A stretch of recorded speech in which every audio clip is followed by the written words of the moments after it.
বাঘটো আজি ইয়াত এটা মৃতদেহ হেৰি কৰা হৈছে। যোৱাকালি মানে ইয়াত উদ্ধাৰ হৈছে আমাৰ বাগৰি বনাঞ্চলৰ বান্দৰডুবি এলেকা বুলি কয়। ইয়াত এটা আমি বাঘ পাইছোঁ। বাঘটো আমি আজি ইয়াত পষ্টমৰ্টেম কৰা হৈছে।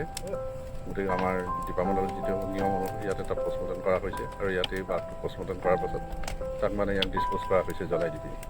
বয়স কিমান হৈছিল? বয়সটো এটা পূৰ্ণপ্ৰাপ্ত বয়স কৰা হৈছে। মেল ফিল নে? বাঘটো আমি পষ্টমৰ্টেম কৰাৰ পাছত গম পাইছোঁ এইটো মেইল হয়। মৃত্যুৰ কাৰণটো কি হ'ব পাৰে ছাৰ? মৃত্যুটো বয়স্ক পূৰ্ণপ্ৰাপ্ত বয়স্ক হৈছে, বয়স হৈছে তাৰ সম্পূৰ্ণ বয়সৰ কাৰণ হ'ব পাৰে আৰু অলপমান তেওঁ ইনজিঅ'টো হৈ আছে, এইটো নেচাৰেল হৈছে মানে। ঠিক আছে।